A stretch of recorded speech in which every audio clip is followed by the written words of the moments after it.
नमस्कार दोस्तों, मैं हूँ रुचि भेराली और आज लेकर आई हूँ एच.एस. रावत जी को अपने साथ ये जानने के लिए कि कैसा रहने वाला है 2025 तुला राशि के लिए। तो अपनी कॉपी पेन निकाल कर रखिए, अपनी नोट पैड्स को तैयार रखिए क्योंकि आपको मिलेंगे साथ ही साथ बहुत सारे उपाय जिन्हें करके आप अपने जीवन में 2025 का मंगल उठा सकते हैं, लाभ उठा सकते हैं। तो आइए बात करते हैं गुरुओं के गुरु हमारे आचार्य डॉक्टर एच.एस. रावत जी। आपका बहुत बहुत स्वागत है सर।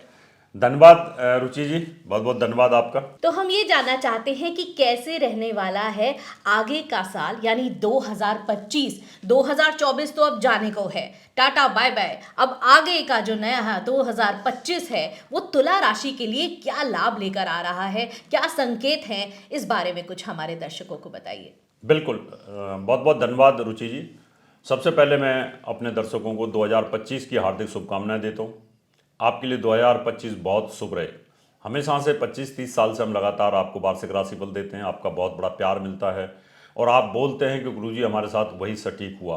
तो हम आज तुला राशि के 12 महीने की जानकारी, 9 की 9 ग्रहों की जानकारी आपको देंगे कि आपके लिए कौन सा ग्रह शुभ है और कौन सा अशुभ ग्रह है और उनकी दशाएं आपके लिए कैसी रहने वाली हैं, उसका गोचर आपके लिए कैसा रहने वाला है।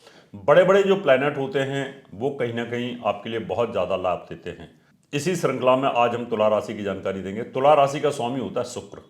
शुक्र 26 से 28 दिन के भीतर भीतर एक राशि पर भ्रमण करता है और शुक्र, इसका जो रत्न होता है वो ओपल या हीरा होता है और ये थोड़ा सा आसमानी कलर जो होता है, श्याम कलर जिसको बोलते हैं, उस कलर का इसका रंग होता है। शुक्र का जो वार होता है वो शुक्रवार होता है। शुक्रवार हमारी विलासिता की जो चीज़ें होती हैं उनका कारक होता है।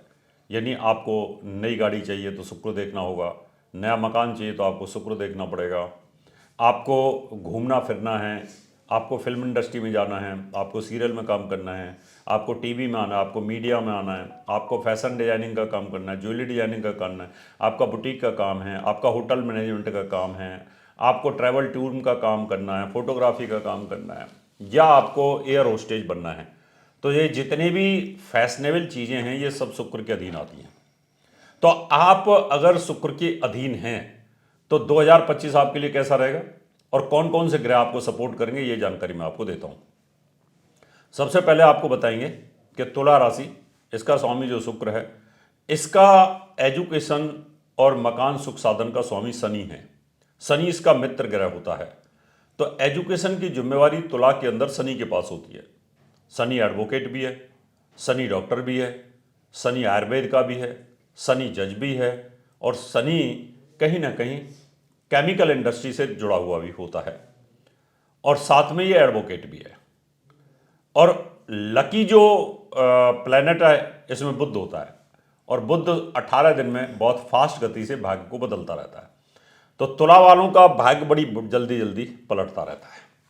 तो अब आपका जनवरी से लेकर फरवरी तक क्या सिचुएशन रहने वाली है, तो सबसे पहले आपको बताएंगे आपका जो लकी जो प्लैनेट है वो है बुध। बुध को आप मजबूत करके रखिए तो पूरे साल आपका भाग्य मजबूत रहेगा।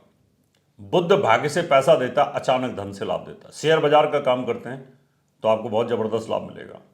आप स्टॉक मार्केट का काम करते हैं तो आपको ज़बरदस्त लाभ मिलेगा। आप जुए सट्टे लॉटरी हॉर्स रेस में पैसा लगाते हैं तो आपको ज़बरदस्त लाभ मिलेगा। सेल परचेज का काम करते हैं तो ज़बरदस्त लाभ मिलेगा।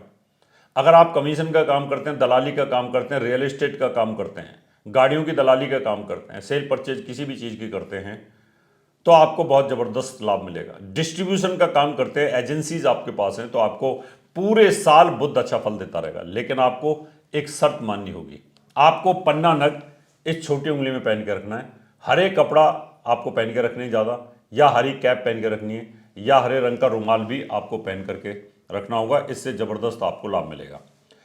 अब दूसरा बड़ा प्लैनेट है आपका शनि, और शनि जब देता है तो छप्पड़ फाड़ करके देता है और जब लेता है तो कटोरा हाथ में दे देता है। तो शनि की ये सिचुएशन है। तो शनि आपका पंचम भाव में संतान के घर में, एजुकेशन के घर में बैठा हुआ है और ये शनि अपनी ही राशि कुंभ के अंदर है। 29 मार्च तक रहने वाला है। तो जो शनि आपको जाते जाते दे के जाएगा ना, उसका कोई मुकाबला नहीं है। तो इसका मतलब 29 मार्च तक आपको अपनी एजुकेशन की तैयारी करनी है, कॉम्पिटिटिव एग्जाम की तैयारी करनी है, जुडिशरी की तैयारी करनी है, एमबीबीएस की तैयारी करनी है, इंजीनियरिंग की तैयारी करनी है और साथ में एडवोकेसी की भी तैयारी करनी है। तो यहाँ पर इन सब चीज़ों को ये बड़ा ज़बरदस्त लाभ देने वाला है। और आपके शुरुआत के दिनों में ही शनि और शुक्र ये दोनों मित्र एक साथ जनवरी के अंदर महीने में हैं, तो इसका मतलब जनवरी में आपकी राजयोग बनते हैं। अब हम चलेंगे, आपके धन की जिम्मेवारी किसके पास है। धन की जिम्मेवारी यहां पर मंगल देव के पास है। शादी की जिम्मेवारी मंगल देव के पास है। पैसा देने वाला मंगल नीच होकर के बैठा हुआ है 21 जनवरी तक, ये नीच रहेगा। लेकिन नीच तो है, लेकिन दिशा में बलवान है और बकरी है। इसका मतलब पैसा आपको मेहनत से आएगा। अगर आप कोई बिजनेसमैन हैं, ईंट भट्टे हैं, फर्नेसेस हैं, तो आपका अग्नि से संबंधित कोई कारोबार है, बिल्डर है, लैंड है, आपकी प्रॉपर्टी के काम है या इलेक्ट्रिकल के काम है आपके, तो उसमें आपको ज़बरदस्त लाभ मिलेगा। 21 जनवरी के बाद में ये आपके भाग्यस्थान पर आ जाएंगे। भाग्यस्थान पर आकर के अपनी राशि से तीसरे और अपनी राशि से अष्टम हो जाएंगे और ये फिर आपके अप्रैल तक रहेंगे। अप्रैल के बाद में फिर उठा करके 2 अप्रैल से लेके 6 जून तक फिर नीच रहेंगे। तो यहाँ पर आपके कैरियर में थोड़ा उतार चढ़ाव और धन की स्थिति में उतार चढ़ाव मंगल देव यहाँ पर करेंगे। उसके बाद मंगल देव लाभ स्थान पर आ जाएंगे। जून और जुलाई 2 महीने मंगल आपको खूब पैसा देगा, ये समय नोट कर लें। जून और जुलाई इस पीरियड में मंगल लाभ स्थान पर रहेगा। इंडस्ट्री से जबरदस्त लाभ मिलने का योग बनता है।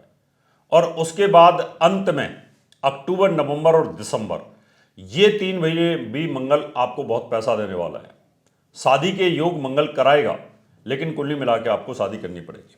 अब हम बात करेंगे प्रॉफिट और इंडस्ट्री से लाभ देना, ठेकेदारी से लाभ देना, प्रॉपर्टी से लाभ देना, कंस्ट्रक्शन बिल्डर लाइन से लाभ देना, ये सूर्य के पास है। और जनवरी के अंदर सूर्य धनु राशि के अंदर रहेगा स्टार्टिंग में। तो यहां पर ये कह सकते हैं कि 13 जनवरी तक सूर्य 3rd हाउस में है, बलवान स्थिति में है। विदेशों से जबरदस्त लाभ मिलने का योग बन जाएगा।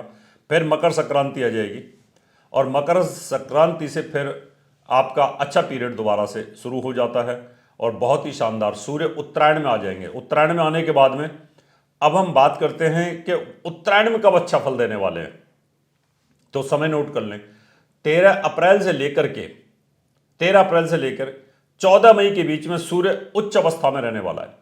आपके वैवाहिक जीवन में भारी सफलता, पति या पत्नी को जबरदस्त लाभ एक दूसरे से मिलने का योग बनेगा।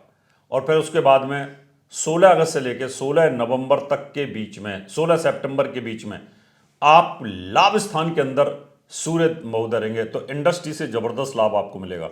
इसका मतलब ये 2 महीने और तीसरा महीना आपका नवंबर दिसंबर का, इनमें भी सूर्यदेव बड़ा जबरदस्त लाभ देने वाले हैं।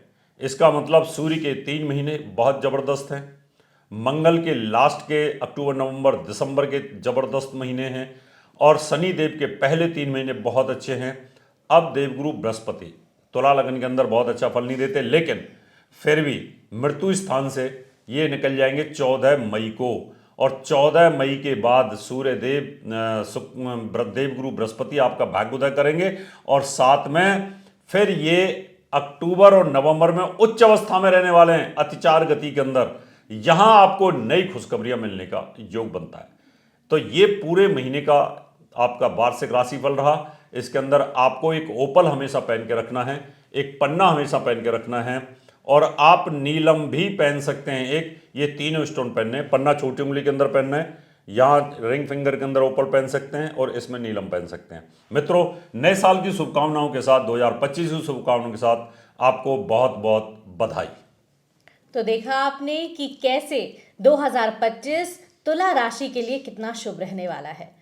मित्रों, ये ज्योतिष विद्या इतनी महान है कि आने वाले समय की अच्छी बुरी घटनाओं के बारे में पहले से ही हमें जानकारी मिल जाती है और उसी हिसाब से हम आने वाले भविष्य की प्लानिंग कर सकते हैं। आपकी राशि कौन सी है? देर नहीं है, बस इसी तरह से बहुत सारे एपिसोड्स लगातार हम आपके सामने लाते रहेंगे और आप जानकारी पाते रहेंगे अपने परिवार की राशियों के बारे में, आपकी राशि के बारे में। तो जुड़े रहें यूं ही हमारे साथ। आपका आने वाला समय शुभ हो, यही आशा और मंगल कामनाओं के साथ हम आपसे लेते हैं इजाज़त। नमस्कार। नमस्कार।